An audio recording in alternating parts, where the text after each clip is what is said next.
You trained harder, you ran more miles, and yet, at the exact moment it mattered most, your body betrayed you. What if the real reason you slow down isn't in your legs, but in something inside your blood that no one ever taught you to look for? I want you to pause for a moment and go back in time. Not to your best race, not to a workout you're proud of. Go back to the one that still haunts you. The moment when everything felt under control, and then suddenly wasn't. Maybe it was around kilometer 30 of a marathon. Maybe it was the final repetition of an interval session you were sure you could finish. You look down at your watch. Your heart rate is exploding, far beyond anything that makes sense. Your breathing turns shallow, frantic, almost desperate, like you're trying to pull air through a collapsing straw. Your legs don't just feel tired, they feel heavy, swollen, and burning from the inside out. And then it happens. That quiet, terrifying moment when your body stops responding. Not because you gave up, not because you lacked discipline, but because something inside you pulled the emergency brake. Now hold that feeling and contrast it with what you see when elite runners reach that same point. The same distance, the same physiological stress. They're moving at a pace most people can't touch even in a sprint.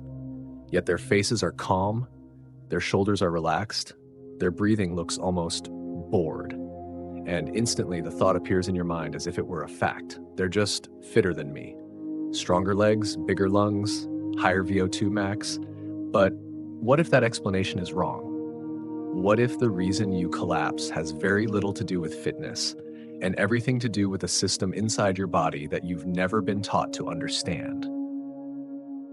RunForce Mindset warmly welcomes you. If you're serious about running smarter, not just harder, make sure to subscribe to the channel so we can keep bringing you science-based insights that actually change performance. Because by the end of this video, you may realize something unsettling. You were never losing the race to fatigue, you were losing it to biology. Before we go on, here's a question for you. Think carefully and answer in the comments. A, you slow down because your legs are weak. B, you slow down because your oxygen delivery system fails. Comment A or B below and let's see how many runners are ready to question what they've always believed. If what just happened to you wasn't a failure of willpower or effort, then the next question becomes unavoidable. What have we been taught to chase all these years that led us here? For most runners, the answer is a single number, VO2 max. We've been conditioned to believe that endurance performance lives and dies by this metric. That if we can just raise it high enough, everything else will fall into place.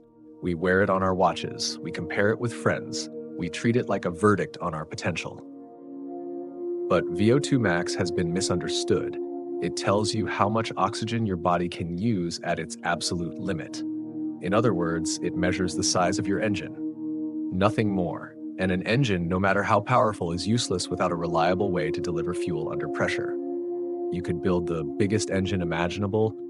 You could train for years, stacking workouts, pushing thresholds, chasing fatigue. But if the system that feeds that engine is inefficient, the result will always be the same. Early strain, rising heart rate, a body that overheats and shuts itself down long before your fitness should run out. Endurance doesn't fail because the engine is too small. It fails because delivery breaks down. This is the uncomfortable truth most runners never hear. Performance is not limited by how much oxygen you can breathe in. It's limited by how much oxygen actually reaches your muscles when it matters most. Not in the lab, not in a test, but deep into a race when the system is under stress. This is why two athletes with similar VO2 max values can perform worlds apart. One looks controlled, efficient, almost effortless. The other fights every step, gasping, burning, hanging on. The difference is not desire, it's not toughness, and it's not genetics alone. It's whether their internal delivery system can keep up with the demands they place on it. And until you understand that, you'll keep training harder while missing the real limiter entirely. If endurance isn't decided by how big the engine is, then the only thing that truly matters is what happens between the engine and the finish line. This is where performance stops being about effort and starts becoming a logistics problem. Every breath you take stocks your lungs with oxygen. That part is rarely the issue. Your muscles are more than ready to use that oxygen too. Deep inside them, millions of mitochondria are waiting to turn it into energy. When they don't get it, they don't negotiate. They shut down. That shutdown is what you feel as heavy legs, sudden weakness, and the sensation that your body has betrayed you. The missing link is transport. Oxygen doesn't float freely from your lungs to your muscles. It has to be carried. And the only vehicles capable of doing that job are red blood cells, powered by hemoglobin. Each heartbeat is a delivery cycle. Each beat sends a fleet of oxygen-loaded carriers toward working muscle. This is where elite athletes separate themselves from everyone else.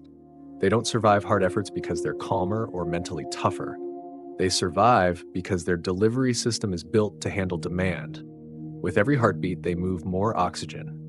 Not faster, but more. That single difference changes everything. When delivery capacity is high, the heart doesn't panic. Heart rate stays controlled. Breathing stays rhythmic. Muscles continue working instead of screaming for relief. When delivery capacity is low, the system compensates in the only way it can. The heart beats faster and faster, trying to make up for the lack of oxygen per beat. Breathing becomes chaotic. Fatigue accelerates. The body enters survival mode. What looks like hitting the wall is often nothing more than a distribution failure. This is why some runners can hold fast paces with ease, while others collapse at speeds they've trained for repeatedly. The difference is not how much oxygen they can take in, it's how much oxygen their system can move consistently under pressure. And once you see endurance through this lens, the way you interpret fatigue changes forever. Why is hard training not paying off? Once you understand that endurance breaks down when delivery can't keep up, a painful question naturally follows. If the body knows this, why doesn't hard training automatically fix it? On paper, it should. Every hard run creates oxygen stress. Oxygen levels drop. The kidneys sense that drop and send out a powerful signal in response. That signal is EPO, a hormone whose only job is to say one thing to your body. We need more oxygen carriers now. EPO travels to the bone marrow, the factory where red blood cells are made, and flips the switch to full production. This is not guesswork. This is how the body is designed to adapt, and it happens every time you train. But adaptation doesn't run on signals alone, it runs on raw materials. To build strong, functional red blood cells, the body needs iron. That iron is stored as ferritin. And when ferritin levels are low, the factory can't do its job properly, no matter how loud the signal is. So the body compromises. It produces red blood cells that look acceptable on the surface, but they're smaller, weaker, and poor at carrying oxygen. The delivery fleet grows, but its capacity doesn't. You feel like you're training harder, yet you're not moving forward. This is why so many runners plateau while doing everything right. This state is known as functional iron deficiency, and it's one of the most misunderstood reasons endurance athletes fail to improve. Many then fall into another trap: heat training, excessive sweating, dehydration. The belief that thicker blood comes from losing water. What actually happens is the opposite. The body expands plasma volume to protect itself from overheating. Blood becomes more diluted, not more powerful. You gain cooling capacity, but you lose oxygen density. You add more fluid to the system, but you don't add more carriers. So the cycle repeats: more effort, more fatigue, same ceiling. And the frustration grows, not because you aren't adapting, but because the adaptation you're chasing is impossible without fixing what's missing at the foundation. And as if the system weren't fragile enough already, there are forces working against you every single day that most runners never even realize exist. Running doesn't just demand oxygen, it destroys the very carriers responsible for delivering it. With every foot strike, forces several times your body weight travel through the small capillaries in your feet. Red blood cells are crushed, ruptured, and broken apart. This process happens quietly, step after step, mile after mile. You don't feel it in the moment, but its effects accumulate over time. This is known as foot strike hemolysis, and it means that endurance running is, by nature, a blood-destructive activity. So while you're trying to build a stronger delivery system, you're also tearing it down with every run. And then comes the final sabotage, one that feels responsible but is biologically mistimed. After hard training, your body enters an inflammatory state. This isn't optional, it's part of recovery. During this window, a hormone called hepcidin rises sharply. Hepcidin's role is simple and brutal. It blocks iron absorption in the gut. For several hours after training, the door is effectively shut. This is where many well-intentioned athletes fail. They finish a hard workout, exhausted, and immediately reach for iron-rich foods or supplements, like believing they're doing the right thing. In reality, their body cannot absorb what they consume. The iron passes through unused. An effort is made, but adaptation doesn't happen. Over weeks and months, this pattern compounds. Red blood cells are destroyed faster than they can be rebuilt. Iron stores never recover. Delivery capacity quietly erodes. What makes this especially dangerous is how invisible it is. There's no sharp pain, no immediate warning, just a gradual loss of resilience. Paces that once felt controlled now feel heavy. Heart rate climbs sooner. Fatigue arrives earlier. It's not overtraining. It's not a lack of toughness. It's a system being drained faster than it can be restored, hidden beneath habits that feel disciplined but work against you in silence. When you step back and see the entire system clearly, one realization begins to settle in, quiet but undeniable. This was never a question of character. The consequences of a failing delivery system show up differently depending on who you are, but the root cause is the same. For many women, constant iron loss creates a deficit that training alone can't overcome. Heavy legs become normal. Fatigue lingers no matter how much you rest, and too often, that fatigue is labeled as weakness, inconsistency, or poor mental strength, when in reality the system is simply undersupplied. For men, the signals are often more subtle but just as destructive. Motivation fades. Mental sharpness dulls, drive disappears. The body quietly shifts into survival mode, preserving oxygen for vital organs and shutting down what it deems non-essential. What feels like a loss of passion or edge is often a physiological alarm, not a psychological one. This is where the entire narrative around endurance must change.